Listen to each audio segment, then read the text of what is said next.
Hello everyone, welcome to Guru Mantra Shiksha Ka Granth. I'm your educator Neha Taneja. So guys, with the continuation of PYQ analysis series, this is the another part specifically relevant to unit 2, that is cell biology. Already morning shift का हम बहुत अच्छे से paper analyse कर चुके हैं. I gave you some master charts, master slides also, जो कि आप अपनी इंफॉर्मेशन को इंक्रीज करने के लिए यूज कर सकते हैं. अभी डिस्कस करते हैं हम शिफ्ट 2 का पेपर, अच्छे से एनालाइज करते हैं. Another thing is that in case you are doing self analysis तो मेक श्योर क्वेश्चन पर पोस्ट करके आप उसका आंसर करने की कोशिश करें एक सही टाइम ड्यूरेशन के according. Moving to the very first question, let's start. Alright, ये एक बहुत ही डायरेक्ट क्वेश्चन है. This is from section B. अगर मैं कंसेप्ट की बात करूं तो कंसेप्ट बहुत सिंपल सा है. यहाँ पर protein sorting, and already I told you कि ये टॉपिक बहुत ज़्यादा इम्पॉर्टेंट है अगर आप यूनिट 2 के स्पेसिफिक बात करते हैं. तो क्वेश्चन पूछा गया है कि अगर न्यूक्लियस में प्रोटीन को इंपोर्ट होना है तो उसको किस तरीके के सीक्वेंस की ज़रूरत है. सबसे पहले तो हमें एक चीज़ बहुत अच्छे से क्लियर है, वो कंसेप्ट क्या है कि अगर आप एक सेल की बात करते हैं जिसमें वेरियस ऑर्गेनेलीज हैं, for example endoplasmic reticulum is there, Golgi is there, lysosome is there, multiple चीज़ें हैं, माइटोकॉन्ड्रिया इज देयर. जो प्रोटीन सिंथेसिस हो रहा है वो दो जगह हो रहा है. प्रोटीन सिंथेसिस दो जगह हो रहा है. वो दो जगह कौन सी हैं? एक तो साइटोसोलिक एरिया में जहाँ पर फ्री राइबोसोम काम कर रहे हैं, एंड सेकेंड सिंथेसिस हो रहा है आरईआर पर, रफ एंडोप्लाज्मिक रेटिकुलम पर, बिकॉज हमें प्रोटीन सिंथेसिस के लिए राइबोसोम चाहिए. अब प्रोटीन जो बन रहा है उसका इंपोर्ट होना ज़रूरी है, लेकिन क्या वो इंपोर्ट ऐसे ही कहीं पर कैसे भी हो जाता है? It's not like that. Particular sequences होते हैं हर ऑर्गेनेली के लिए, हर डेस्टिनेशन के लिए, कि करंट से करेक्ट लोकेशन पर चीज़ें जा सकें. तो ये यहाँ पर आपको ऑर्गेनेलीज के रिगार्ड में न्यूक्लियस, ईआर, लाइसोसोम, अलग अलग तरीके से सिग्नल्स जो हैं वो मिलते हैं. Correct answer for this question is option number 1, that is this one. क्योंकि न्यूक्लियर लोकेलाइजेशन सिग्नल की यहाँ पर बात हो रही है जहाँ पर हम लाइसिन और आर्जिनिन के रिपीट्स देखते हैं. +2 एंड 0.5 नेगेटिव मार्किंग अकॉर्डिंगली आप कर लीजिएगा अगर आप सेल्फ एनालिसिस कर रहे हैं तो.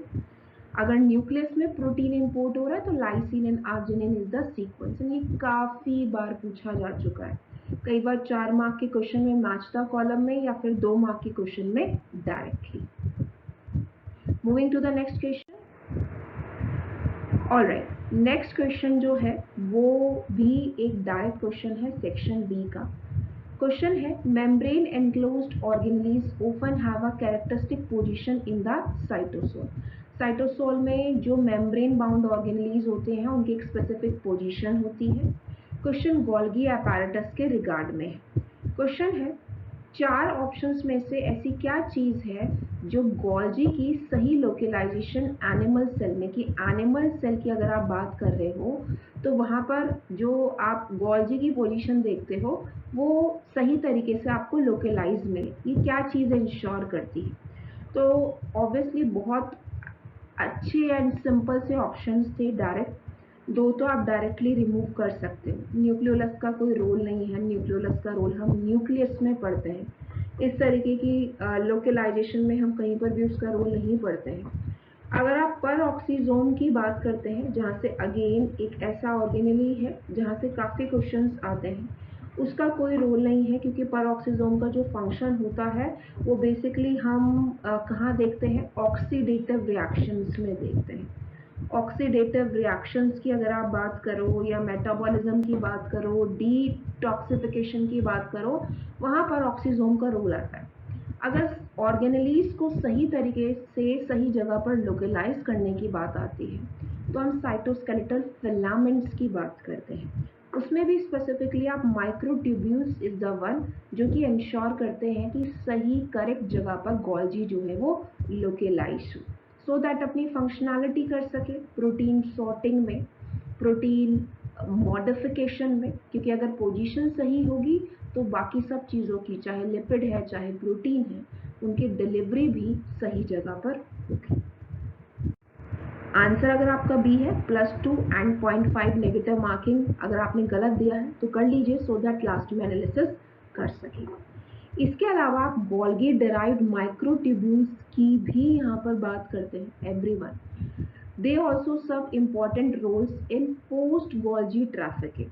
Maintenance of Golgi integrity, इस ऑर्गेनेली की इंटीग्रिटी को बनाए रखने में, सेल की पोलैरिटी मोशन को बनाए रखने में स्पेसिफिकली, और न्यूराइट्स की आउटग्रोथ एंड ब्रांचिंग के लिए भी गोल्गी डिराइव्ड माइक्रोट्यूब्यूल्स का फंक्शन जो है हम देखते हैं। तो ये कुछ एक्स्ट्रा पॉइंट है जो आप जो है वो लिख सकते हैं, ठीक है।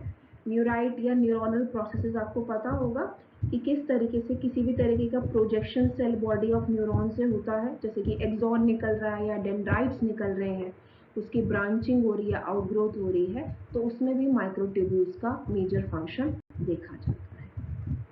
Moving to the next question. Alright, next question जो है वो अगेन एक नेक्स्ट क्वेश्चन है, सेक्शन बी का क्वेश्चन है। क्वेश्चन जो है वो transposome jumping gene mobile elements के रिगार्ड में और साइंस के रिगार्ड में आपसे जो है सही चीज़ जो है वो पूछी गई है कि क्या चीज़ सही है। They are a class of retrotransposon. Last video में भी मैंने आपको एक छोटा सा माइंड मैप दिया था जिसमें हमने ट्रांसपोसोम्स की बात की थी, क्लास 1 और क्लास 2 की। तो जो रेट्रो ट्रांसपोजिशन का प्रोसेस यूज़ करते हैं, यानी कि एक आरएनए इंटरमीडिएट की इन्वॉल्वमेंट होती है, वहाँ पर हम एग्जाम्पल्स पढ़ते हैं। ह्यूमन के केस में आप साइंस को पढ़ते हो। क्या इंडिपेंडेंटली स्वतंत्र रूप से ये ट्रांसपोज हो सकते हैं? नो। क्या मोबिलाइज कर सकते हैं नेबरिंग लाइंस रिपीट्स को? It's not like that. क्या साइंस जो है नॉर्मली ट्रांसक्राइब्ड होते हैं आरएनए पॉलीमरेज 1 के द्वारा? Again this is wrong. तो ये तीनों स्टेटमेंट जो है वो गलत थी और हमें सही स्टेटमेंट जो है वो देखनी है। यहाँ पर आरएनए पॉलीमरेज 1 नहीं आना है, यहाँ पर आरएनए पॉलीमरेज 3 आना है। तो ये भी आप एक्स्ट्रा पॉइंट्स को भी याद रखिए, बिकॉज मॉड्यूलेट होकर पूछे जा सकते हैं। आरएनए पॉलीमरेज का रोल वैसे तो आप ज़्यादातर कहाँ पढ़ते हो? मॉलिक्यूलर बायोलॉजी में पढ़ते हो, but still this is the very first option. अब कुछ एक और मास्टर चार्ट हम इसके रिगार्ड में देख लेते हैं। देखिए, अगर आप मेमेलियन ट्रांसपोजेबल एलिमेंट्स की बात करते हैं, वहाँ पर आप 2 टाइप देखते हैं या क्लास भी बोल सकते हैं, डीएनए ट्रांसपोसोम, आरएनए ट्रांसपोसोम। रेट्रो ट्रांसपोसोम्स में आप non long terminal repeats and long terminal repeats की बात करते हैं। यहाँ पर अगेन एग्जाम्पल्स है एंड यहाँ पर साइंस के बारे में आपसे पूछा गया था। बहुत ज़्यादा कोर आपसे कभी नहीं पूछेगा, लेकिन एटलीस्ट बेसिक इंफॉर्मेशन आपको पता होनी चाहिए। साइंस एंड लाइंस ऑलमोस्ट सभी यूकैरियोट्स में मिलते हैं, एक्सेप्शन गिवन है सैक्रोमाइसिस सर्विसेज, वो भी आप याद रखिएगा। एंड लगभग 34% ऑफ द ह्यूमन जीनोम जो है अकाउंट करते हैं। That is also you need to remember. Transposons का वैसे कोई स्पेसिफिक फंक्शन नहीं होता, they are mobile element junk DNA, but काफ़ी जगह नोवेलिटी भी देखने को मिली है, नोवल फंक्शंस भी इस रिगार्ड में अराइज हुई है। अब ये क्वेश्चन इसी सेम सिनारियो में हम और देखेंगे, +2 and 0.5 respectively. Moving to the next question. Next question एक सेक्शन सी का क्वेश्चन है एंड अगर मैं कंसेप्ट की बात करूं, दैट इज़ वेरी इंपॉर्टेंट, जहां पर हमेशा हर साल आपको एक नया एक क्वेश्चन मिलता ही है। न्यूक्लियोसोम मॉडल से ये क्वेश्चन है। अगर आप सिलेबस को देखोगे, structural organisation of genes and chromosomes में आपको मिलता है, आपको सही स्टेटमेंट यहाँ पर बतलानी है।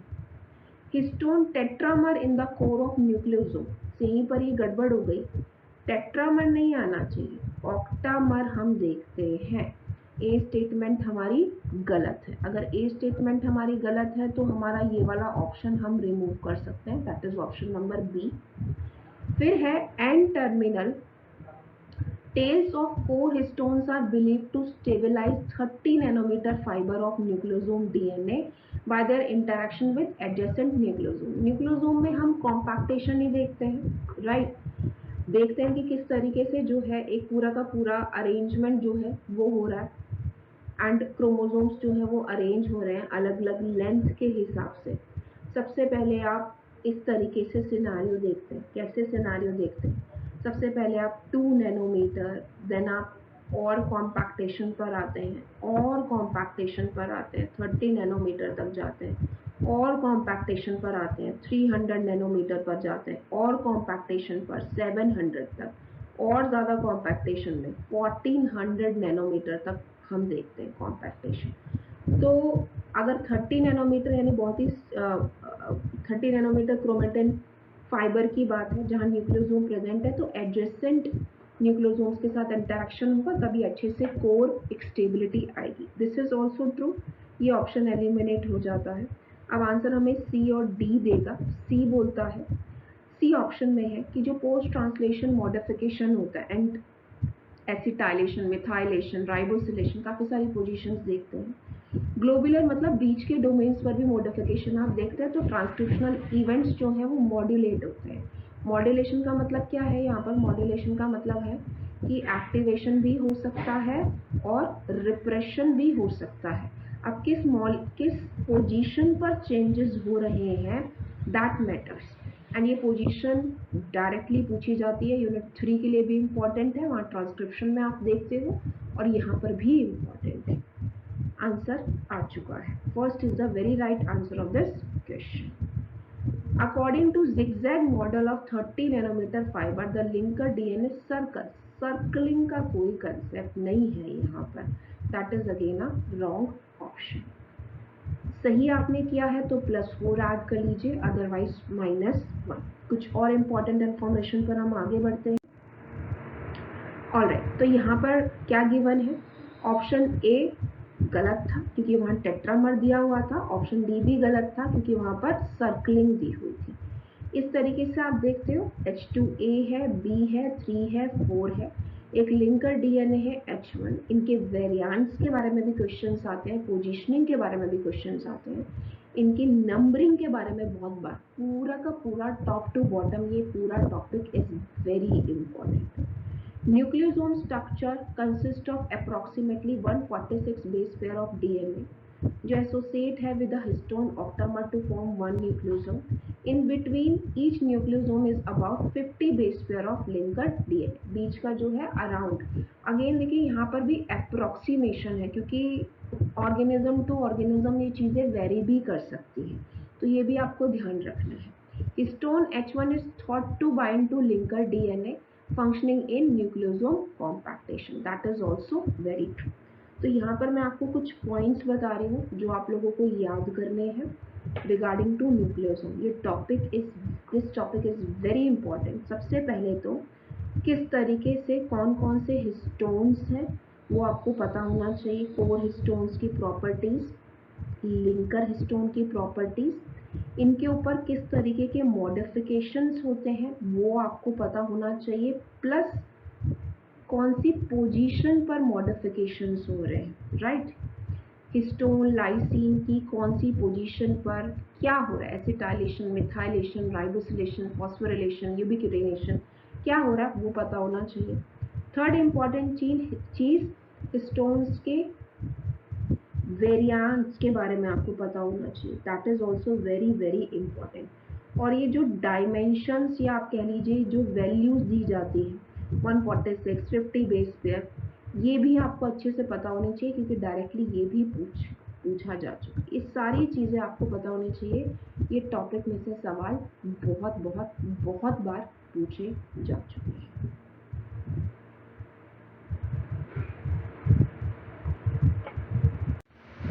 Alright, so we have another question and again concept जो है वो है ट्रांसपोसोम्स का concept है। The very first statement आपको correct statement बतानी है। Transposomes have inverted repeats and their integration generates inverted repeats at the flank of the target site in the host genome। पहली बात तो यहाँ पर ट्रांसपोजिशन कॉमनली बोला गया ट्रांसपोसोम, बैक्टीरियल ट्रांसपोसोम्स में हम देखते हैं इन्वर्टेड रिपीट्स, बट बाकी का पूरा स्टेटमेंट वाज रॉन्ग, तो इससे हमें एक क्लू मिलता है, ऑप्शन नंबर 1 हमारा रिमूव होता है। A composite transposome can transpose as an unit. This is a correct statement. Composite transposons भी हम प्रोकैरियोट्स के केस में पढ़ते हैं। बहुत सारे एग्जांपल्स भी कई बार पूछ लिए जाते हैं, जैसे कि अगर हम बात करेंगे कंपोजिट ट्रांसपोसोम्स की, सिमिलर है फंक्शन में, सिमिलर ट्रांसपोसोम्स से इंसर्शन सीक्वेंस वहाँ पर भी मिलते हैं, लेकिन वहाँ पर क्या है, आपको एक बड़ा ट्रांसपोसोम मिलता है। As example like comparison to normal, यहाँ पर आपको बड़ा एक ट्रांसपोसोम मिलेगा। इसके काफ़ी सारे एग्जाम्पल्स भी हैं, तो एग्जाम्पल्स भी हम यहाँ पर एक बार रिकॉल कर लेते हैं। जैसे कि आप TN5 देखते हैं, that is also an example of composite transposon. Kanamycin resistance के लिए ये प्रेजेंट है। TN9 देखते हैं, वो भी एक कंपोजिट ट्रांसपोसोम का एग्जाम्पल है, क्लोरमफेनिकॉल के लिए रेजिस्टेंस। TN10 देखते हैं, ट्रांसपोसोम 10 दैट इज टेट्रासाइक्लिन के लिए रेजिस्टेंस। ये बहुत सारे वेल नोन बैक्टीरियल ट्रांसपोसोम्स हैं जो एंटीबायोटिक रेजिस्टेंस जीन भी कैरी करते हैं, तो यहाँ पर हम लिख देते हैं, these are what, bacterial composite transposome that do carry what, that do carry genes for antibiotic resistance, right? So ये एग्जाम्पल्स आपसे पूछे जा सकते हैं, किसके लिए क्या चीज़ रेजिस्टेंस है वो भी पूछा जा सकता है। मैंने वैसे बोला है हर चीज़ के साथ, तो आपने पेन डाउन कर ही लिया होगा, नहीं किया तो कर लीजिए। 5 वाला इज कैनामाइसिन के लिए resistance, this one is for chloramphenicol. ये एक्स्ट्रा इन्फॉर्मेशन मैं आपको इसलिए दे रही हूँ क्योंकि ये ऑलरेडी पूछी जा चुकी हैं एंड हाई चांसेस हैं कि ये आपसे दोबारा भी पूछी जाएंगी, सो इट्स योर ड्यूटी कि आप इनको अच्छे से लिख लें। ये टेट्रासाइक्लिन के लिए रेजिस्टेंस वाला जीन है, राइट? सो बिल्कुल सही स्टेटमेंट है, एज एन यूनिट ही ट्रांसपोजिशन होता है, ये ऑप्शन हमारा निकल जाता है। फिर है ट्रांसपोजिशन इवेंट में कॉज डिलीशन और इन्वर्जन और move a host sequence to a new location. ये बात भी बिल्कुल सही है कि नई लोकेशन पर इंसर्शन, डिलीशन, न्यूवालिटी में ये सब चीज़ें आती हैं। अब डी देखोगे ऑप्शन, तो डी जो है वो सी का अपोजिट है एंड गलत है। यहाँ पर इन्होंने लिखा कि होस्ट सीक्वेंस को नई लोकेशन पर नहीं ले जा सकता, but it can. Replicated transposition proceed through cointegration नहीं, कॉपी एंड पेस्ट का मैकेनिज्म हम यहाँ पर देखते हैं। So B is the right option, but इस एक इकलौते क्वेश्चन के साथ हमें बहुत सारी चीज़ें सीखने को मिलती हैं, सो मेक श्योर ये चीज़ें आप याद रखें। यहाँ पर अगेन कुछ पॉइंट्स दिए हुए हैं जो आप पेन डाउन कर सकते हैं। इन्वर्टेड रिपीट्स बैक्टीरियल कंपोजिट ट्रांसपोसोम के रिगार्ड में भी यहाँ पर पूरा का पूरा एक छोटा सा डायग्राम गिवन है।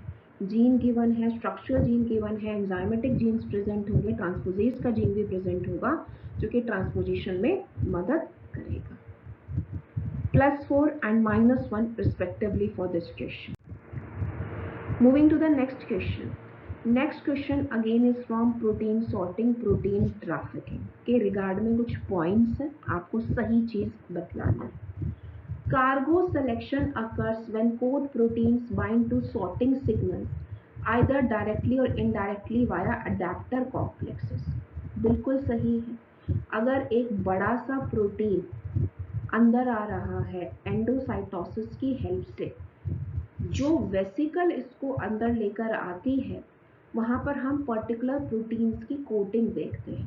जैसे आप बहुत सारे प्रोटीन्स पढ़ते हो, क्लेथरिन पढ़ते हो, कैवियोलिन पढ़ते हो, कोपन पढ़ते हो, कोप2 पढ़ते हो, रेट्रोमन, काफ़ी सारे पढ़ते हैं। वहाँ पर अगेन आप एक अडेप्टर प्रोटीन की भी बात करते हो, AP2 की भी बात करते हो, जो एक मल्टीमेरिक प्रोटीन कॉम्प्लेक्स, अभी हम देखेंगे उसका डायग्राम भी। तो ये बिल्कुल सही है ए स्टेटमेंट। ये दो ऑप्शन हमारे रिमूव हो जाते हैं। बी स्टेटमेंट कॉमन है, आप वहाँ पर टाइम अपना बचाइएगा, बट यहाँ ज़रूर देख लीजिए। Protein export from ER is exclusively mediated through कोप2 कोटेड वेसिकल, बिल्कुल सही बात है। Identical code protein is used in the exocytic pathway और एंडोसाइटिक, मतलब सेम टाइप के ही प्रोटीन्स चीज़ें अंदर आ रही हैं या बाहर जा रही हैं उसके लिए यूज होते हैं? Obviously not, there will be a difference, ठीक है, क्योंकि प्रोसेस अलग है तो जो कोटिंग होती है प्रोटीन्स की वो भी अलग अलग मिलती है and this is experimentally prove. Next है Tethering of vesicles involves small GT phase of RAP family. This is very correct option. This is a true option because देखिए चीज़ें जुड़ रही हैं, जुड़ने में हमेशा एनर्जी की ज़रूरत पड़ती है, ठीक है।